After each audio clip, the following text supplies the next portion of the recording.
Olá, olá, olá, muito boa noite. Estamos ao vivo aqui pelo Instagram e também no YouTube. Conversamos aqui sobre trabalho de conclusão de curso, sobre câncer. Meu nome é Reginaldo Ferreira e este é o 3 na Ciência. Nosso propósito aqui é ajudá-los a desenvolver os seus trabalhos de conclusão de curso com temáticas voltadas aí para a saúde, voltadas para abordagem sobre câncer, com foco em biologia molecular, fisiopatologia do câncer e genética humana, genética do câncer. Né? Então, hoje nós vamos conversar sobre algo muito interessante em relação aos trabalhos de conclusão de curso, que é aquele momento lá ao final da jornada, quando você tem finalmente agendada, quando você tem finalmente marcado a sua tão esperada defesa, a sua apresentação do trabalho de conclusão de curso. E por que falar deste momento? Por que falar da defesa? Porque esse é o momento que sela, esse é o momento que conclui essa jornada, conclui, e a gente espera, né, com grande sucesso, isso tudo que você esteve fazendo durante o período todo, né, durante o período que você esteve construindo aquele trabalho, né, o período que você esteve montando tudo aquilo. E para essa conversa em especial, nós resolvemos abordar a seguinte temática desse contexto todo. Quais perguntas a banca, as pessoas, os profissionais que irão avaliar o seu trabalho irão te fazer? E calma, isso não é nenhum exercício de adivinhação, não temos nenhuma bola de cristal aqui, mas o fato é de que as perguntas são essencialmente as mesmas. Nossa, como assim são essencialmente as mesmas? Porque é um método. Existe uma sequência lógica para você planejar, para você organizar, para você executar o seu trabalho de conclusão de curso. E existe uma sequência lógica também para avaliar esse trabalho. Para olhar para aquele momento e acompanhar tudo isso que foi desenvolvido e que agora está registrado sob a forma daquele documento. Então, a defesa nada mais é do que um momento onde você vai poder falar do seu trabalho. E eu quero frisar bastante essa expressão, é o seu trabalho. E isso tem que te trazer algumas facilidades. Mas isso a gente vai explorar um pouco mais à frente, mais especificamente para fechar o nosso raciocínio aqui. Então, qual vai ser a temática aqui? Como assim? Quais perguntas fazer para o seu trabalho de conclusão de curso? Porque, como eu disse, existe uma lógica ao se organizar um trabalho. Seja ele um trabalho de conclusão de curso, de graduação, de especialização, do mestrado ou até mesmo uma tese de doutorado. Essa lógica é a mesma, essa sequência é a mesma. E alguns pontos desse trabalho serão certamente, escreva aí, certamente questionados. Então, nós iremos aqui explorar um pouquinho desses questionamentos, tá? Nós vamos trabalhar em alguns deles. Olha só, o primeiro ponto que muito provavelmente vai ser questionado diz respeito justamente ao título do seu trabalho. Aí você pode pensar, poxa, mas o título do meu trabalho é uma parte muito pequena. Se você for juntar todos os caracteres, todas as palavras que estão no seu trabalho, o título é uma frase muito curta. E ainda assim, os membros da sua banca, os profissionais que estarão ali avaliando o seu trabalho, irão te questionar sobre o título. Mas o que poderiam perguntar sobre o meu título? Então, antes de dar resposta a esse questionamento, eu queria trazer aqui para vocês, e todo mundo que se interessa pela temática de câncer, de genética, de biologia molecular, certamente lembra-se de um nome que é histórico, porque a partir dos trabalhos dele, ainda no século XIX, é que toda a genética se estabeleceu a partir do século XX, né? Que foi um monge que viveu num rincão, no interior da Europa, por mais estranho que a gente possa pensar nisso hoje, né? Mas isolado numa região bastante interiorana da Europa e que fez um trabalho primoroso com ervilhas. Bem, por que eu vou resgatar isso? Porque esse monge, em 1865, ele publicou um trabalho, ele teve a oportunidade de apresentar o trabalho dele, que todos vocês que estão nos acompanhando sabem que foi exemplar, foi realizado altamente metódico. Então, como foi feita a análise, como foram feitos os cálculos, e deram origem à genética, como nós passamos a conhecer no século XX. Mas este monge, em 1865, tinha realizado aquele conjunto todo de experimentos, tinha resultados fantásticos à sua mão, e ele apresentou isso para uma plateia. Ele apresentou isso para uma comunidade científica, da qual ele tinha acesso, ele tinha convivência. E o trabalho dele tinha como título algo como Experimentos de Hibridação em Plantas. Aí você para e se lembra lá das aulas de genética da sua graduação, ou se lembra, de repente, lá das suas aulas de genética, né, aquela coisa do ensino médio ainda, fala, nossa, mas experimentos de hibridação em plantas? E ele não encontrou padrões que explicavam a herança de características. Ele não colocou nomes na história como dominante, recessivo. Ele não definiu proporção que a gente esperava de uma forma e da outra para várias características naqueles organismos de uma geração para outra ali e colocou um monte de termos que passaram a ser empregados depois? Sim. Mas o título do trabalho dele era tão interessante quanto isso. Experimentos de hibridação em plantas. Percebe que esse título não traz nada de interessante? Que esse título não faz jus ao conteúdo daquele trabalho?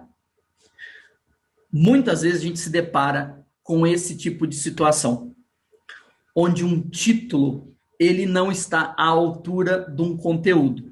Claro que o inverso também pode acontecer e aí também é preocupante, né? O título criar uma expectativa gigantesca e o conteúdo do trabalho não condiz com aquela expectativa. Mas o título é algo fundamental. O título é um ponto que deve criar uma expectativa sobre o que existe no trabalho.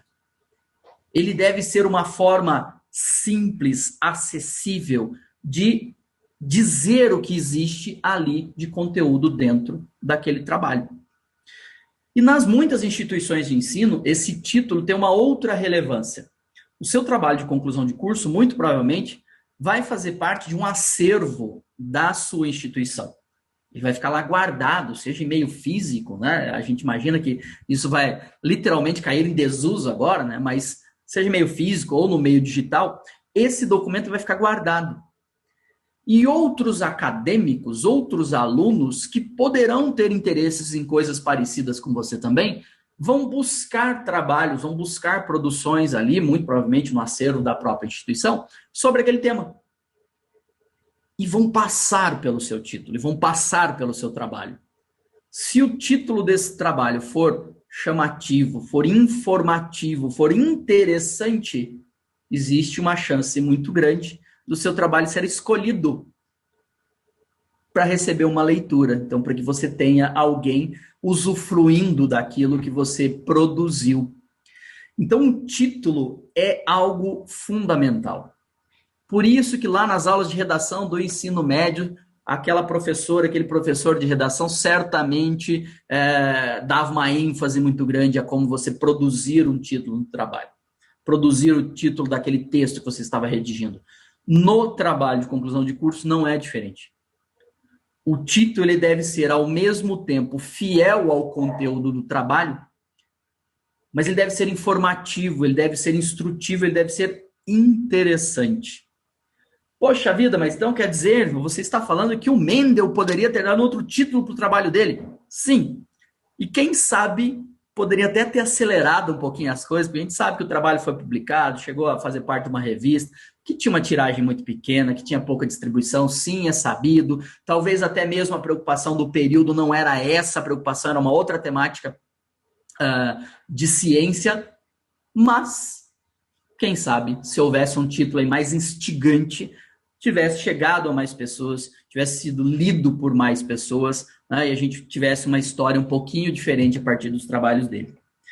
Então, a banca do seu trabalho de conclusão de curso, que estará avaliando o documento que você produziu, certamente fará inferência sobre o seu título. Se o título está adequado ao conteúdo, se o título é informativo, se o título é interessante. E poderão, inclusive, sugerir mudanças no seu título, se eles acharem conveniente. E é a sugestão, acate-as. Então, acate essas sugestões, que vai lhe fazer um bem danado, com toda certeza. Esse é um momento em que o trabalho pode ficar muito melhor. Tá? Mas, como evitar chegar, então, lá naquele momento da defesa e ter essa situação do título que não está legal? Tá? Uma das coisas, uma das formas de se evitar isso é a gente criar um título logo no início do trabalho, mas algo que apenas nos dê um direcionamento.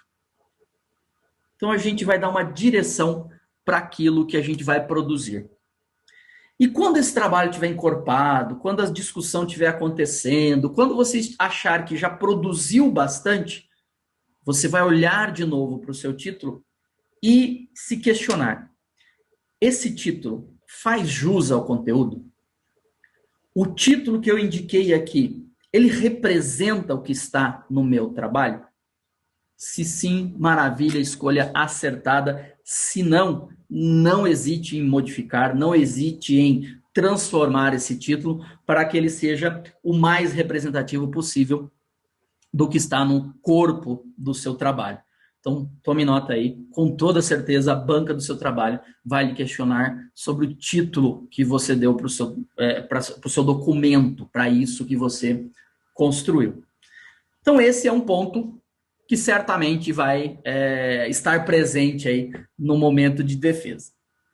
Um outro ponto que certamente lhe será questionado é em relação à parte que a gente chama de referencial teórico, ou de revisão bibliográfica, onde você vai contextualizar o que já foi produzido, as ideias que existem, os resultados que já foram buscados aí e publicados sobre o tema que você se dedicou a estudar. Então, neste momento, nessa sessão do trabalho, é necessário ter um cuidado e, de novo, um planejamento muito cuidadoso. Por que um planejamento muito cuidadoso? Porque se você simplesmente pensar num tema e sair buscando referencial teórico, você vai ficar doido. Por que você vai ficar doido? Porque a gente considerou num outro momento aqui a quantidade de produção em torno do que a gente chama de câncer.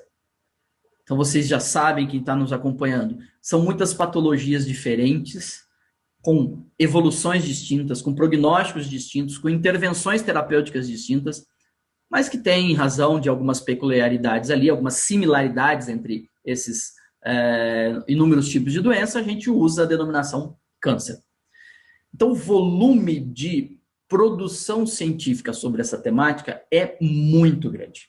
Talvez seja o tema para o qual a gente tem o maior volume, a maior quantidade de títulos de trabalho sendo publicados praticamente todos os dias. Então, qual cuidado tomar aqui? A gente precisa ter uma delimitação. A gente precisa definir exatamente a temática e ir afunilando. Então, por exemplo, eu tenho um interesse, uma curiosidade bastante grande, porque na minha família houve vários casos de câncer de mama. Ok. Então, você tem um pano de fundo que é câncer de mama. Dentro de câncer de mama, a gente pode pensar em muitas coisas diferentes. Você pode pensar em se dedicar ali a fazer uma documentação sobre os genes que já foram relacionados, quais as variações desses genes, incidência em diferentes populações. Perfeito. É uma forma de se desenvolver um trabalho pensando em câncer de mama. Uma outra forma, que ainda é sobre câncer de mama, mas que vai ser muito distinta dessa é, podemos considerar intervenções terapêuticas ou abordagens sobre o diagnóstico, fisiopatologia, dá para se fazer muita coisa diferente, ainda tendo como pano de fundo câncer de mama. Então, na hora de definir, na hora de construir essa revisão que você vai planejar, a gente precisa ir delimitando o nosso tema. E, às vezes, principalmente para alunos de graduação, dá a impressão, no primeiro momento, que ao definir, né, e ao estreitar muito o tema, que ele vai ter pouca coisa à sua disposição. Então, é comum a gente encontrar esse receio, né? Mas, nossa, mas eu vou falar só disso aqui. E esse só em ciência pode virar um mundo, né? Pode se transformar numa quantidade absurda de informações. Então, sim, você deverá falar só daquilo ali, por mais pequeno que isso possa parecer num determinado momento. Então, você vai delimitar. E nesse delimitar, você vai pensar o que você vai utilizar e o que você não vai utilizar em relação àquele tema. Então, voltando ainda na situação do câncer de mama, então definimos genes. Então, aquilo que não estiver focado em relação a genes, você vai deixar de lado. Isso aqui é sobre fisiopatologia, isso aqui é sobre intervenção terapêutica, isso aqui é sobre... não sei. Então, a gente vai afunilando. Você pode definir períodos, você pode definir uma população-alvo, você pode definir um tipo de intervenção terapêutica, você pode definir muitos parâmetros aqui para você se concentrar naquele escopo, você se concentrar naquela área que você escolheu produzir algo denso, algo que seja realmente construtivo para a sua formação. Porque a gente defende aqui que o momento de produzir um trabalho de conclusão de curso é muito mais do que um momento de você entregar um documento para estar formado, cumprir com um pré-requisito na sua graduação ou na sua pós-graduação. O momento de construir um trabalho de conclusão de curso é uma oportunidade fantástica de você olhar para a sua formação profissional. Para você olhar para essa sua formação profissional e desejar ser ainda melhor, ser um profissional muito melhor. Então, o referencial teórico ou a revisão bibliográfica tem que ter isso em mente. Assim você consegue concentrar os esforços, otimizar o seu tempo naquilo que realmente interessa, naquilo que é essencial ali para a sua discussão. E aí, nesse sentido, certamente haverá ali trabalhos que são mais relevantes, foram mais impactantes dentro daquela discussão, obras, às vezes clássicas, dependendo da abordagem que está sendo feita, e que necessariamente precisam constar.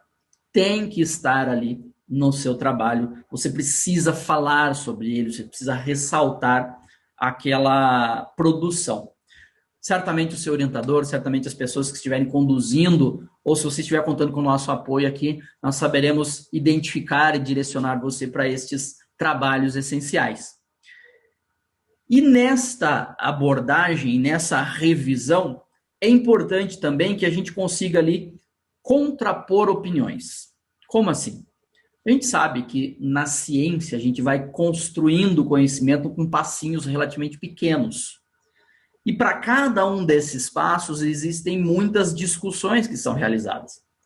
E às vezes as informações não são tão evidentes ou os dados não são tão convincentes logo de primeira, existe uma oposição, existe uma dúvida, existe uma argumentação em cima disso.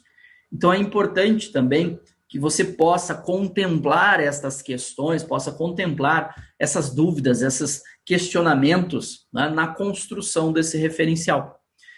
Então, com isso, você consegue apresentar no seu trabalho o que existe de pano de fundo, o que existe de cenário sobre o que você se propôs a produzir, sobre o que você se propôs a descrever no seu trabalho e onde vai estar, então, apoiado a sua discussão. Então, o que lhe questionarão sobre o referencial teórico? Irão te questionar no seu referencial teórico quais foram os critérios que você utilizou para poder julgar se você ia usar ou não determinada publicação. Ou seja, quais foram os critérios para incluir um determinado estudo? Por que você fala do estudo A e aí, de repente, alguém da banca conhece um estudo B que não está ali? Por que o estudo A sim e o estudo B não? Então, você precisa ter ali, claro, você não tem que conhecer todos os estudos, você vai conhecer o B, o C, o D, mas por que você incluiu aquele A? Então, na sua busca, você definiu um período, você definiu as palavras-chave, você definiu uma população, você definiu uma condição, e aqueles trabalhos, aqueles materiais que você buscou e atendiam aqueles critérios, estão ali fazendo parte do seu documento. Os que não atendiam não fazem parte do seu documento. Então, você tem critérios de inclusão, critérios de exclusão. Então, é importantíssimo que você tenha isso definido, senão a gente sai juntando material aleatório e a gente se perde, a gente se complica muito, né? Então, estas são perguntas que geralmente aparecem sobre a revisão bibliográfica, sobre o seu referencial teórico. Então, quais foram os parâmetros que você resolveu utilizar para pôr isso aqui no papel? Para escolher estes aqui no papel? Né? Quais são as principais ideias que estão sendo debatidas, que estão sendo apresentadas nesse referencial? Então, são perguntas que certamente vão aparecer para ti na sua defesa. Tá? Então, falamos sobre o título, falamos sobre o referencial teórico, que mais vão te questionar? Quando a gente considera trabalhos que são puramente teóricos, com trabalhos que têm uma parte experimental, há uma variação aqui em relação ao que pode ser questionado na metodologia, tá? Ou materiais e métodos, quando a gente tem um trabalho experimental quase sempre. Tá?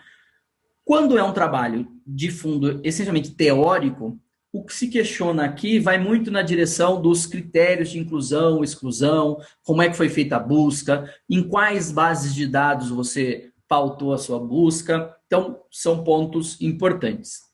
Quando a gente tem uma parte experimental, mais do que um questionamento aqui, e aí eu fui banca recentemente de um mestrado no programa no qual eu sou vinculado, e a gente orientou ali na defesa a seguinte situação. Às vezes, ou quase que frequentemente, dá uma vontade danada na hora de descrever como nós fizemos, de a gente encher de porquês. Eu fiz assim porque tal coisa. Ou eu fiz assim porque o objetivo era... E nessa sessão chamada Materiais e Métodos, ela é uma sessão fria, ela deve ser uma sessão fria. O que é ser uma sessão fria? Gente, ele é quase uma listagem. É o que foi utilizado, como foi utilizado. Ponto. Não interessa nesse momento por que usou, por que deixou de usar, por que essa técnica é mais vantajosa que a outra. Não interessa nada disso nessa sessão chamada Material e Métodos. Assim como na metodologia, né, quando é um trabalho teórico, também não é momento de justificar absolutamente nada. É um momento de colocar parâmetros. Eu fiz uma busca definindo as palavras-chave A, B, C, D, E. Nós utilizamos como critério de inclusão ter isso, ter isso, ter isso. Como critério de exclusão, se tivesse tal coisa, se não tivesse isso, não tivesse aquilo. E não os porquês. Não é o momento de argumentar absolutamente nada nessa sessão de metodologia ou de material e métodos. Tá? Mas podem me questionar aqui neste momento? Sim, poderão lhe questionar. E você tem a oportunidade de apresentar essas respostas na sessão seguinte, que também vai ter muita pergunta. Com toda certeza vai ter muita pergunta. O que costuma ser a sessão seguinte? A sessão seguinte é a sessão de resultados, então somente, ou resultados e discussão. Não tem um certo, não tem um errado aqui, tá? Existem estilos diferentes. Há quem goste de colocar uma sessão só com resultados, aí aparecem figuras, aparecem tabelas, aparecem gráficos, aparecem listas, e há quem goste de colocar como resultados e discussão. Aparece uma tabela, tem alguns parágrafos discutindo, aparece um gráfico, tem alguns parágrafos discutindo, e assim por diante. Então, as duas formas são possíveis, as duas formas são corretas. Tá? Mas nessa sessão, então, de resultados ou resultados e discussão, é o momento onde você vai, de fato, apresentar o que você conseguiu encontrar no trabalho. Aí com o seguinte cuidado. Se você tem resultado tão somente, e não é resultados e discussão, não é hora de discutir. Se você tem só resultados, assim como material e métodos, é lista, é tabela, é figura, é só identificar quais foram os resultados. Tá? Então, entre resultados, discussão, o que aparece de questionamento? Tá? O que aparece de questionamento é: aqueles resultados estão alinhados com os objetivos do seu trabalho? Ou os resultados que você obteve ali, eles dizem que aquele seu objetivo foi atingido ou não? Aquelas ideias, aquelas hipóteses que eventualmente você criou lá no começo do trabalho, os resultados que você está apresentando agora, justificam, corroboram aquelas hipóteses ou não? E é isso que você deve discutir, é isso que você deve desenvolver enquanto ideias. A sessão de discussão tem que ser a sessão mais rica. É onde você tem a oportunidade de juntar informações lá daquela revisão, lá daquele referencial teórico. Daí a importância dele estar bem planejado e alinhado com o que você se propõe a desenvolver. Porque agora é hora de resgatar aquelas informações e desenvolver a ideia.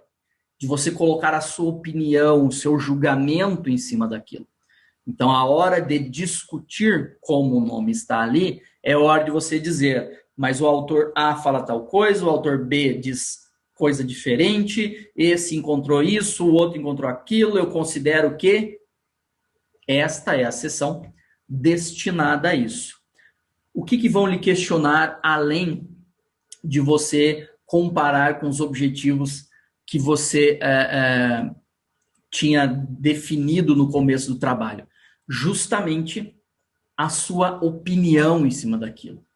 Quais foram as suas considerações em cima daquele aquele monte de ideias, aquele monte de resultados que foram obtidos ali? Qual que é a sua percepção sobre aquilo tudo? Tá? Independente se é sobre higiene, se é sobre abordagem terapêutica, seja o que for, qual que é a sua percepção em cima daquilo tudo? Tá? Então, esse momento de discussão tem perguntas que são de praxe. Esse momento de discussão é você colocar a sua percepção. Então, isso será pedido, lhe será solicitado, certamente, para você colocar ali a sua percepção sobre esses temas todos, né? Sobre aquelas informações, aqueles resultados. Uma outra sessão que eu gosto de dar bastante destaque, fica aqui como uma orientação, uma dica para que vocês passem a incluir ou pensar nessa ideia ao desenvolver o seu trabalho de conclusão de curso, depois da sessão de conclusões, a gente não vai explorar aqui nessa discussão hoje, depois dessa sessão, há uma sessão que torna o trabalho mais brilhante, que é uma sessão onde você pode apresentar passos futuros, onde você pode apresentar qual o próximo estágio dentro daquele assunto. E um nome bonito para essa sessão é Perspectivas Futuras. Dentro daquela temática que você se propôs a desenvolver, qual é o limite do conhecimento? Qual que é a fronteira que nós temos que romper aí para que a gente domine ainda mais aquele assunto? Quais são, portanto, as perspectivas futuras? Esse é o momento de você demonstrar para a banca, demonstrar para quem estará em contato com o seu trabalho, o quanto você dominou aquele assunto e você consegue correlacionar, você consegue olhar para o que está acontecendo ao nosso redor hoje. Então, como está a nossa ciência hoje, como estão as nossas intervenções hoje, os tratamentos, o que nós temos hoje e como deve ser a sequência a partir disso, o que deve ser desenvolvido a partir disso, onde é que estão os limites do nosso conhecimento e onde está o esforço em colocar essa barreira, né, mais para lá, colocar esse limite geográfico mais para lá um pouquinho, então avançar com o nosso conhecimento. Então, esta sessão, quando não está presente, quando está presente, então, geralmente a banca vai pedir para você ressaltar aquilo, vai pedir para você explorar um pouco mais com as suas palavras ali agora, à frente de todos, né? E quando ela não está presente, quase sempre vem o questionamento. E agora? Você nos trouxe a informação até aqui. E o que deve vir na sequência? O que você vai fazer, se você vai dar continuidade a esse tema, se você vai partir para um campo de pesquisa, se você vai se tornar um profissional na área de saúde, vai estar lá no front, né, dando apoio à população, seja no diagnóstico, seja na terapia, você vai para dentro de um laboratório e vai desenvolver essas ideias aqui, qual é o próximo passo? Essa certamente é uma pergunta que deve estar presente na sua defesa, na sua dissertação. E eu havia dado destaque aqui, logo que a gente iniciou, a seguinte frase, né? O trabalho de conclusão de curso é o momento de você apresentar, de você defender o seu trabalho. E eu dei muita ênfase nesse seu trabalho. Por que isso? Porque este é o momento onde nada mais, nada menos, você vai mostrar, você vai colocar em evidência o quanto você se preparou e o quanto você domina daquele conteúdo. É o seu trabalho. Ninguém mais conhece do seu trabalho, ninguém conhece mais do que está produzido naquele documento ali do que você mesmo. Ou ao menos ninguém deveria conhecer mais daquele documento do que você mesmo. Então esse é o momento onde você pode mostrar isso que você dominou, essas informações que você adquiriu ali, e colocar uma capacidade argumentativa para ser desenvolvida ali, para que você possa mostrar o quanto você entendeu daquilo, as correlações que você consegue fazer. Para isso, obviamente, essas ideias precisam estar organizadas na sua cabeça, essas ideias precisam estar muito bem alinhadas no seu raciocínio e condizentes com o que está no trabalho. Então, o trabalho tem que estar muito bem alinhado, tem que estar muito bem planejado, para que você consiga desenvolver essas ideias e mostrar nesse momento ali o quanto você se preparou, o quanto você está empenhado em se tornar um profissional muito melhor. Então, como eu gosto de destacar, o trabalho de conclusão de curso é uma excelente oportunidade de você se tornar um profissional melhor, de você se preparar para o mercado de trabalho, você se preparar para uma nova jornada, seja ainda da sua formação, seja da sua atividade profissional. Não desperdice esse momento. Isso pode ser determinante do seu sucesso profissional. Meu nome é Reginaldo Ferreira, esse aqui é o 3 na Ciência, e o nosso propósito é ajudá-lo, te dar mecanismos, te dar ferramentas para que você tenha um enorme sucesso no momento de produzir, no momento de defender, na hora de construir o seu trabalho de conclusão de curso. Fica com a gente, acompanhe nossos conteúdos, que eu tenho certeza que a gente consegue ajudá-lo muito. Valeu, excelente noite, bom descanso a todos, obrigado pela companhia. Tchau.